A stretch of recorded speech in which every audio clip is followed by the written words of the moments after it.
Welcome to the Joy-Powered Workspace podcast, where we talk about embracing joy in the workspace.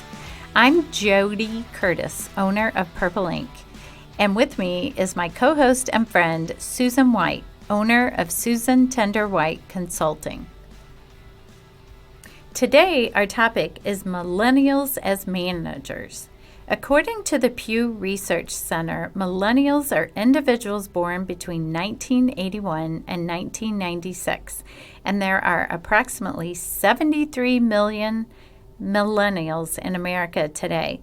The generation is already the largest in the workplace, and the Bureau of Labor Statistics states that 75% of the workplace will be made up of millennials by 2030. As managers, millennials are inclined to develop environments that create opportunities to learn and grow, active interest in one's work, and opportunities to advance. Giving and receiving meaningful feedback is important to millennials. Many millennial managers give their employees frequent updates, focus on tasks, projects, and goals, and could even struggle with micromanagement.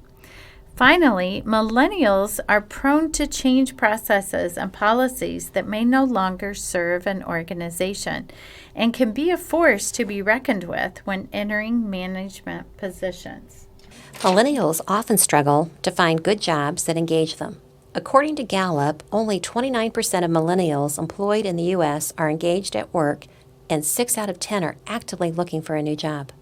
They are highly connected to the world around them, constantly having access to entertainment, news, friends, strangers, and more through the internet and technology. So, JoDee, I know you've got a group of millennials that you've lived with for many years.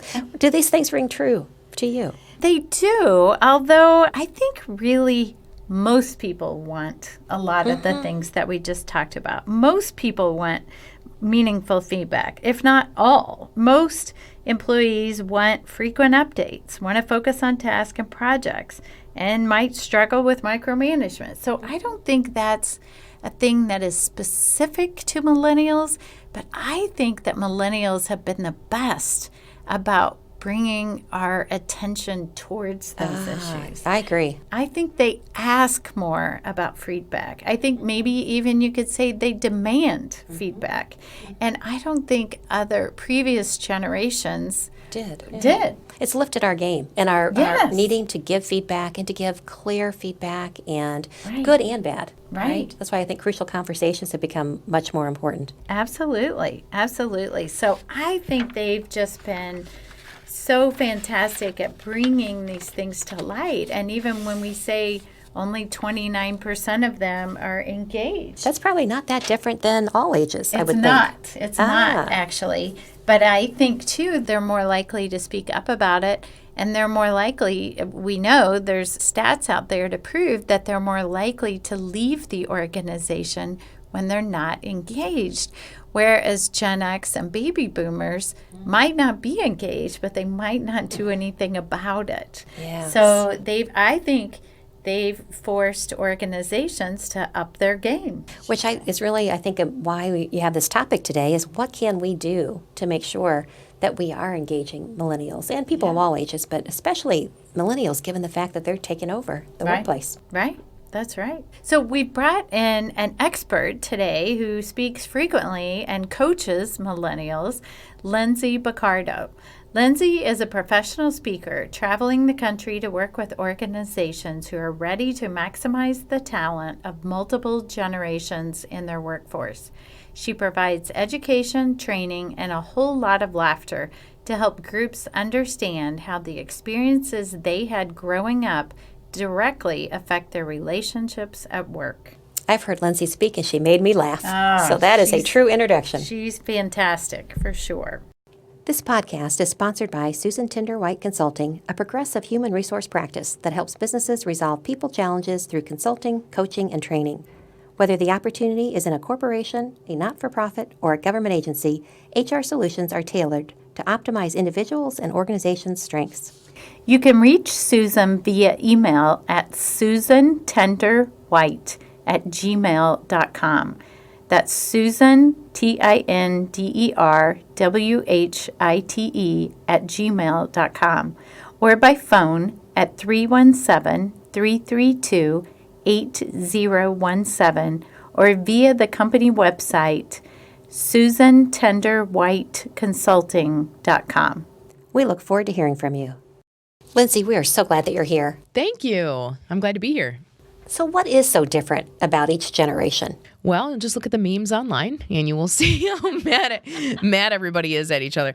No, I think what's interesting is whenever I talk about this, I make sure to say that human nature has not changed and developmental psychology hasn't changed. So an 18-year-old 200 years ago still struggled with higher reasoning, just like an 18-year-old does today. So sometimes I see older, more experienced employees get frustrated with young employees simply because they have no experience. It's not a generational issue at all.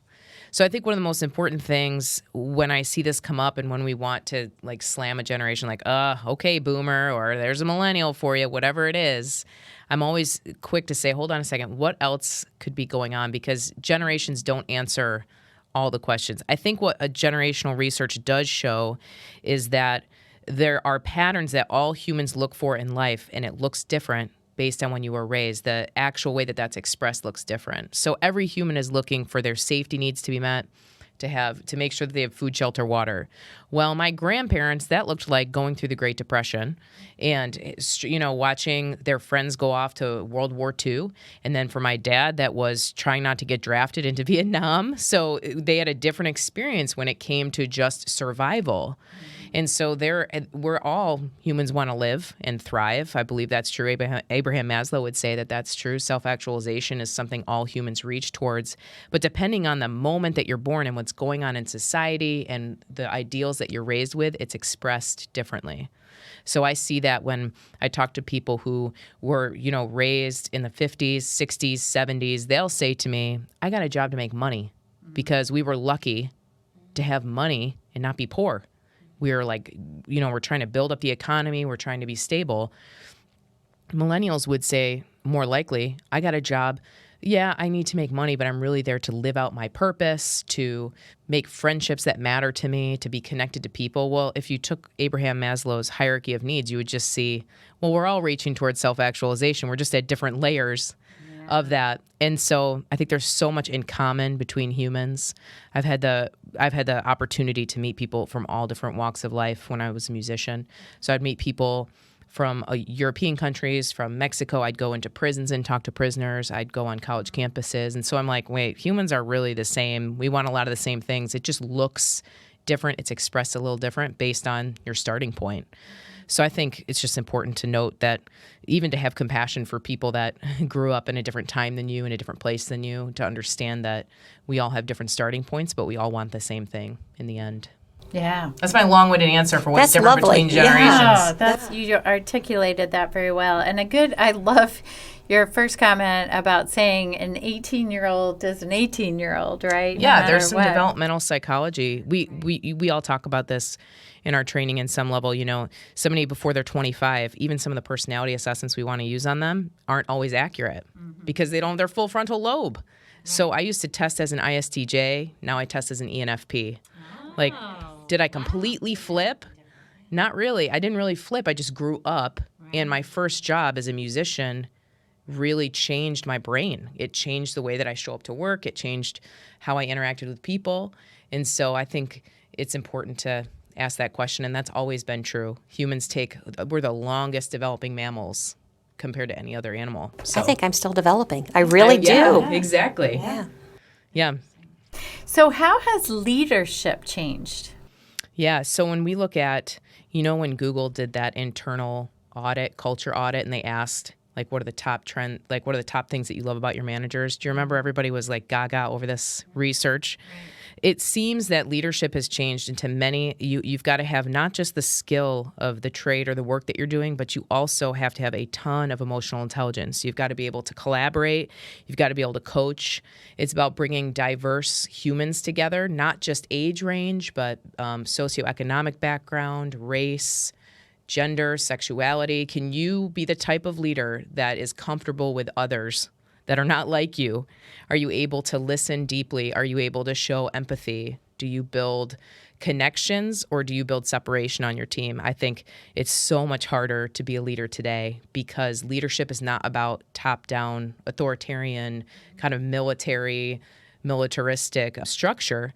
It's about being maybe the center of the hub, organizing the collaboration that's happening around you, maximizing the people's strengths, drawing that out of them instead of telling them what to do. So when I look at definitions of leadership from like 1920 and then fast forward 100 years, it's almost flip-flopped from what it was, which I think is fascinating. That is fascinating. It's hard. It's hard to be a leader today. It takes a lot of emotional intelligence. Yeah. That's so interesting because I think we all have in our mind, you say leader, we have a picture that comes into our brain, and it's usually that command and control. Somebody who took the mountain, right? Yep. Somebody who led us through really difficult times. But that leader is going to look very different today. Somebody who's effective at leading a millennial team, or even just the diverse teams that we have in the workplace, is going to look so different. Is there any great leader that you would point to that you think's really figured it out that you think we should be thinking about emulating? That's a good question. I think it's one thing to hear a leader talk about it. It's another thing to see it in practice. Yeah. So it's hard for me to say because I can say that I love the show The Prophet. I love watching an awesome business leader. So I would say I don't know Marcus Lemonis like personally from The Prophet, but when I watch him deal with businesses that are not doing well because of the people problems, yes, he listens first every time. He believes the best. So even on TV, it's reality TV. So, they want the audience to be like, you're an idiot, ah, ha, ha, ha, but then he's got to deal with the person. So every time that there's something that's like obviously wonky, he still handles it by listening, by showing compassion, by believing the best. So, again, I don't know him personally, but he seems to really understand that coaching people and walking through life with them and showing empathy turns around businesses a lot faster than telling people what to do. So, Susan, I have to laugh that we've asked a millennial who their leadership role model is, and they've told us someone from reality TV. And there it is. Cheers to that. We're going to find them in all different sizes and shapes. That's right. The cool part. That's the change. Fantastic. Well, if you ask like somebody younger, they're going to be like, this guy on Snapchat. Right. Yeah. We don't even know how to get into Snapchat. So, Lindsay, we have Generation Z now entering the workforce. Why are we still talking about millennials so much? I know, we should move on, shouldn't we? Right. I'm wondering. Let it go, people. They're just humans that grew up in the 80s and 90s. Let it go. We're fascinated with them, though. We are. I think one of the main reasons is because they're a huge population. So you've got boomers and you've got Gen Xers and you got millennials. Well, boomers typically are the parents of millennials, and there's 10,000 more of them than Gen Xers. So you just have this weird gap where by 2030, it's projected that 75% of the workforce will be millennial. So one of the reasons we're talking about it so much is that it's almost like, remember when you played on the playground as a kid, you played King of the Hill, and you're fighting to get to the top. Well, there are just way more millennials playing on the playground than any other generation. So if we don't talk about them, it can tank our business because we won't have employees because they'll go out and they'll go sell stuff on Etsy. I have a client who sells stuff on Etsy and makes $10,000 a month. Oh my! What are the chances that you're going to get her to come work for your company, right? Right. Nada. Yeah, and we have to look at them as consumers too. I know banking is looking at millennials like crazy as consumers because banking is a very disrupted industry. So it's this issue of there's so many ants on the hill, there's so many kings on the hill that you can't ignore it. Exactly. Just sheer numbers makes them commanding. Not that they're necessarily more entitled or narcissistic. It's just there's so many of them. If we don't respond to them, it's going to be really hard to build viable businesses. I'm completely sidetracked right now thinking about King of the Hill stories when I was a child. That was like our favorite game in my house. You like that? Did you play dirty or were you pretty clean about it? You pulled at people. I'm not going to admit. She's not going to say on air. I went inside and studied when that game started. I'll just tell you, I really like being the king. Yeah, there it is. No surprise. I tried to be clean, but it's hard too when you're playing. It's a playground game. Yeah. Do what you got to do. And Lindsay, what skills do millennials have from growing up with technology? Yeah. Well, I like to think of it like they grew up in two different countries and like went back and crossed the border over and back. So they're bilingual. Yeah. Technology really has its own language. Yeah. Does anybody here actually know how to use TikTok? Right? Like, we're all looking at each other like, what the heck is TikTok? It's the app the kids are using these days. But it really is. I did hear about it on the Ellen show there the it other day. is. There it but is. I still don't know what it means. Ellen teaches us about the newest apps. So I think part of it is, I think of millennials as bilingual, that they can jump between worlds. And there's like the concrete, actual world that boomers grew up in, where you would get on your bike and ride and see your actual friend in real time and hang out with them. And then we have this virtual world that's becoming more and more almost like our real world, right? How much time, I typically, when I look at my screen time a week, I'm spending like 5 hours a day on my phone. It's probably just listening to podcasts, but Listening to this podcast. I'm Listening hoping. to Voice Yeah. That's right. Yes. Quick plug with our sponsor. So you've got these two worlds that we all live in, and millennials are the first bilingual group. I love thinking about it that way. So then, now the thing is, I love to tell millennials, like, just wait, guys, because you think it's funny that you help Nancy attach a PDF on her email, but wait until you're 20 years older and Gen Zs are coming in and they build entire universes through coding. Because for all of us that learned how to type in high school, they're taking coding classes. So they're building universes inside of the internet. And so by the time they get to me, they're going to be like, hey, just code that real quick and build out and we can get going. I'm going to be like, Nancy, would you come in here and help me? yeah, exactly. I'm going to need the next person to come in and help me. So I think that's the piece that's so interesting, is everyone will be humbled to technology and technological advances. Everybody will be at some point. Right. It's just that boomers are really feeling it right now in the workforce. So I think that the being bilingual is a big one, and then being able to translate between those worlds is huge. I think it's not a skill. I think one of the drawbacks of growing up with technology, though, too, is you really do lose some human contact in that. And I think that's a real concern when older generations who have been around the block and understand humans look at younger generations. They see them. I was just training at a company yesterday, and somebody said, I was at P.F. Chang's and watched this whole group of girls who were dressed up and going to their prom. They didn't even talk to each other. They were all on their phones the whole time.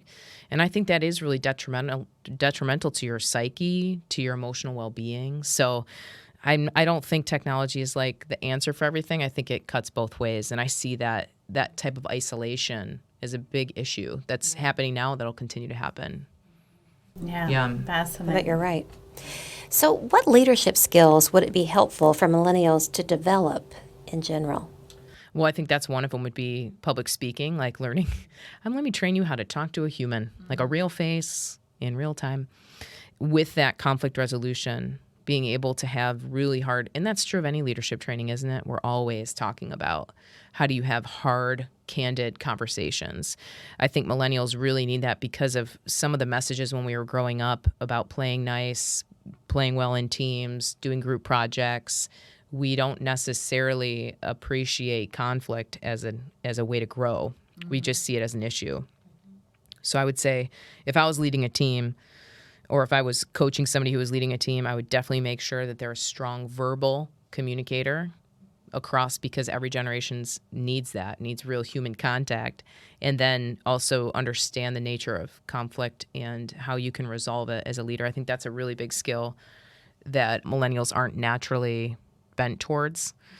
Understanding different generations is huge. I do think that matters. So we all think that everyone was raised like us, but we hear all the time, well, in my day, blah, blah, blah, blah. And I think what people are saying when they say that is, I am not on the same page as you. I grew up in a different time. Mm-hmm. And they're trying to say, you don't see me right now. You don't understand me.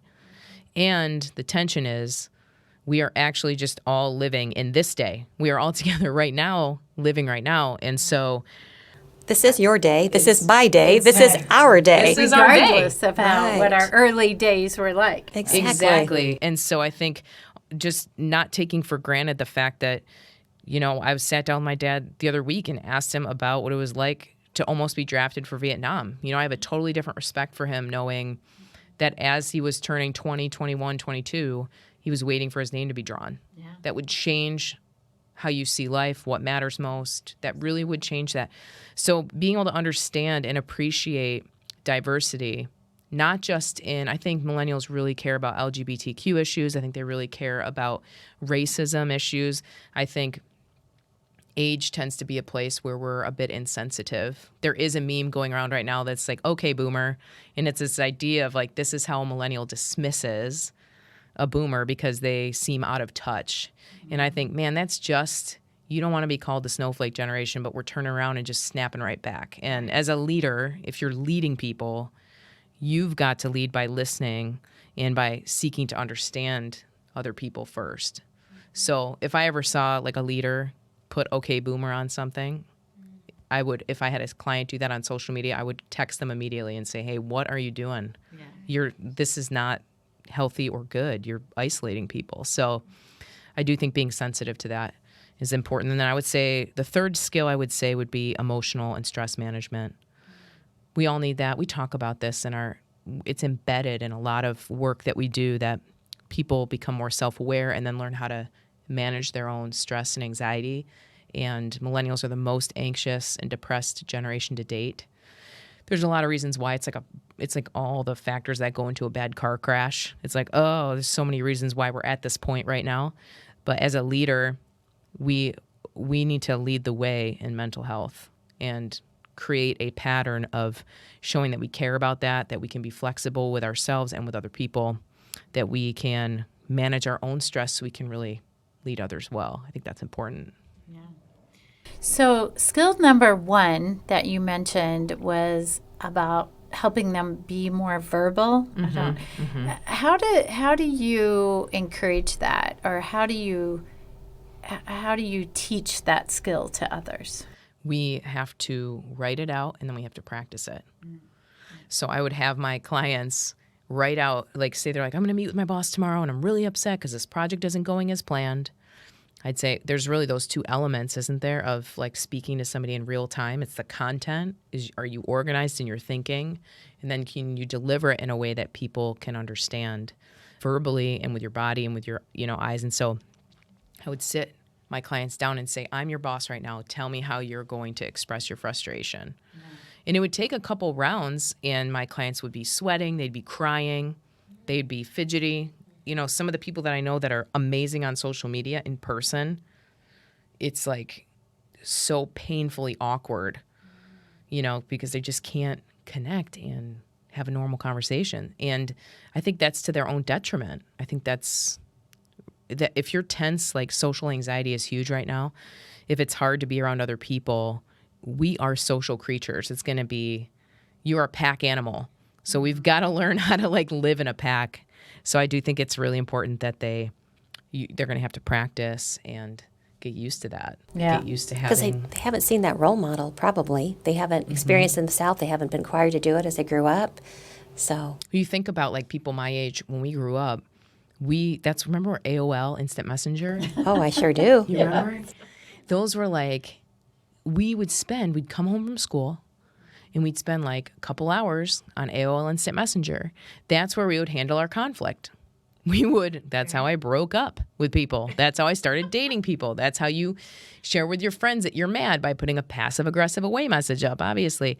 But we didn't have the same training or just experience of like, you're playing in, not that we didn't play in the neighborhood, but there was other ways that we would resolve conflicts that are more distant than normal face-to-face contact. I think the farther that humans get from face-to-face contact, the sicker we get. That's my own. I know I'm like pausing to say, do I really want to say that on a podcast? But I think because we are such social creatures, we've got to have physical, real people contact every day. And that's more of a biological thing than and it's a social issue. There's a whole book called Lost Connections by Johann Hari. He's the one that did that TED Talk, how addiction is the opposite of connection. Did you guys listen to that? I have not, but I should. So I haven't good. listened to it, but I've heard about People it. talk about it. Yeah. Yeah. It's a top. I would really recommend that TED Talk. In his book, Lost Connections, he talks all about how people are regularly healed by being together in community, and that we really do need each other. Yeah. So I think more than ever, if you're leading people, that's a really good thing to understand and appreciate about human nature. I wouldn't mind a group hug right now, to be honest. We got to stop in. We'll be back in a few minutes. So funny. Well, so Lindsay, what have we not asked you about that our listeners need to know about millennials as managers?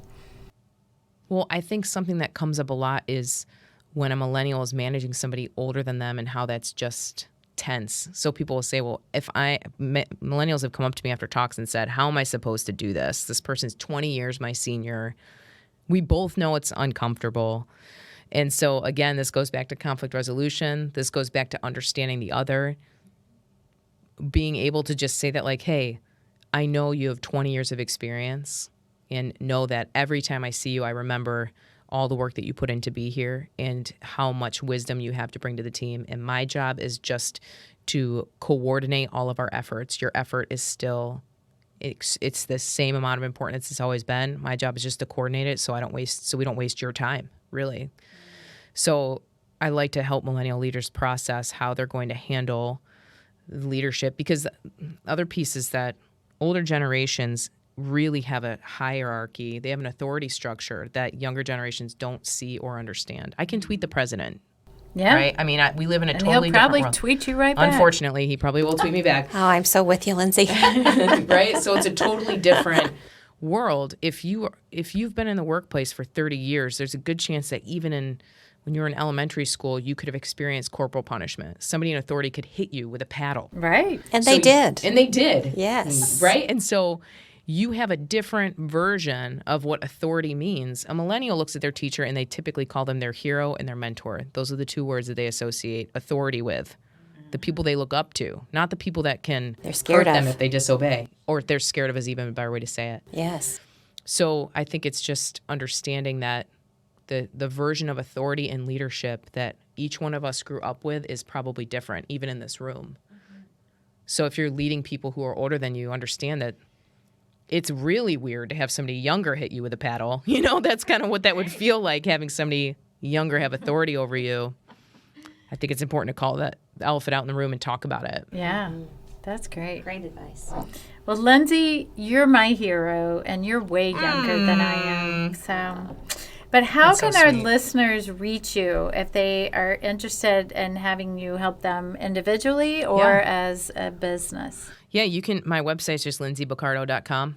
Really easy. You can find me there.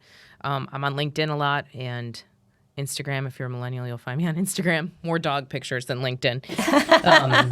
But I'd love to connect and talk about what you're experiencing and where you need support, because there are definitely patterned issues that I see all the time in business settings and then in individuals. And my goal is to be the bridge between the dream job that you're either trying to create or lead other people in and the actual individual or person that is trying to make that happen. So what I see regularly is that boomers want to be awesome leaders or millennials want to be awesome leaders, and they don't know how to do that. They don't know what they're missing. And so my job is to be the bridge and make that happen. And one of my favorite things to do after a talk is have a boomer and a millennial come up to me together and say, we really do understand each other better now. Thank you. That's beautiful to me, because intergenerational teams are a lot more productive. They actually produce better results. So I believe that. I want to be the bridge. I think that's a really important place to be. It's my little corner of the world, and I love it. So Thank you so much. I've learned Yeah. a lot. I really No, appreciate me it. too. Thanks so glad. much, Lindsay. you're welcome. So, JoDee, we have a listener question today. Do you have any advice for creating stronger bonds between remote teams? Well, I do. And part of this, I'll admit, I learned the hard way, because we've had some remote employees work for Purple Ink, and I don't think I realized how I wasn't enabling stronger bonds between people who worked outside of our day-to-day office. And some things I learned along the way, many of which actually came from those remote employees who said, for example, let's have more face-to-face, FaceTime, Zoom type meetings as opposed to talking on the phone. They want to see our faces. They want to see our body language and our facial expressions. And I realized for me personally that I didn't realize how I missed that same thing with them as well, that I miss seeing their face and their expressions as well too. A couple of other things I think became obvious to us that were important is at times when you're having a Zoom meeting, GoToMeeting, FaceTime meeting, whatever it is, to have everyone on the call be using that device too, as opposed to having 90% of the people in the room and then one or two people on the call, because that is so excluding for them to feel like the outsider, or that people are making jokes or having sidebar conversations where they can see people laughing but don't know what's happening in the room. So we several different times would have some meetings where everyone dialed in, and it was so much better to do that. Some advice I just heard recently as well was to, many times we would Zoom in our remote employees, but then when the meeting itself was over, or the objectives were met, we would hang up the phone and have our sidebar conversations after they got off. And someone in a group I was training recently said to encourage people who work remotely to have a snack break together, or to bring their lunch and just sit and eat lunch together on remote, so that you're not missing out on that personal, casual conversation. We got to be good at including people in the meetings, but didn't always think about including them in the casual conversations. And I thought that was a great idea. I do as too. well. I would piggyback on that. Having been in a remote employee for a couple of firms, when it comes time for holiday parties or celebrations of employee appreciation or whatever, don't forget those remote employees. If you're having a gathering or a party, if it means you send them a $20 gift card to Panera and suggest to them on the day we're having the party, take yourself to lunch. I think that it's really becomes alienating when you're building for some kind of a company on-site event. There's no way you're going to fly somebody in from Kalamazoo, Michigan, or wherever for it. Make sure that you're doing some type of a pop or celebration for them too. Yeah. That reminds me too, I trained a group last December that had a lot of remote employees, and they scheduled a 2-day training on a Thursday and Friday, and the company Christmas party was on Friday night. And they did that intentionally because they would have been flying the person in for the training anyway, but then that enabled them to also stay for the Christmas party. And I thought that was a super Thoughtful. smart move, and very thoughtful. You're right. In our In the News segment, according to an article from the New York Times, companies are increasingly hiring individuals with disabilities, individuals with large employment gaps, college students, retirees, and veterans looking to re-enter the workforce. And that's because of the high unemployment rate. Flexible hours and work-from-home options are becoming more prevalent to accommodate all types of individuals. And some companies are even waiving criminal background checks and offering training to those who lack necessary skills. We've talked about many of these individual issues on our podcast, but we're really seeing them come together all at once as companies are in a crisis to hire more people for their workforce. That we're having to be more creative. You know, one that I think is getting traction right now, and is the spouses of service members, that they have a really high unemployment rate because of how frequently the service members need to move. And so that's another, I think, yet to be tapped employee supply that some companies are really starting to get focused on. So I would encourage you, if that is one you haven't looked at, you happen to be near some type of a base, take a look at it and see if you can't tap in. Great advice. Thanks for joining us today, and make it a joy-powered day. Thank you for listening. We hope you enjoyed the Joy Powered Workspace podcast. If you like the show, please tell your friends about it, and let us know what you think of our podcast by rating and reviewing us on Apple Podcasts. It helps new people find our show. The Joy Powered Workspace podcast can be found on Apple Podcasts, Spotify, Stitcher, or wherever you listen to podcasts. You can learn more about Joy Powered and find our books and blogs at getjoypowered.com. We're at Joy Powered on Facebook, LinkedIn, Instagram, and Twitter. Sign up for our monthly email newsletter at getjoypowered.com/newsletter. If you have comments, suggestions, or questions about anything related to business or HR, you can leave us a voicemail at 317-688-1613 or email us at joypowered@gmail.com. We hope you tune in next time. Make it a joy-powered day.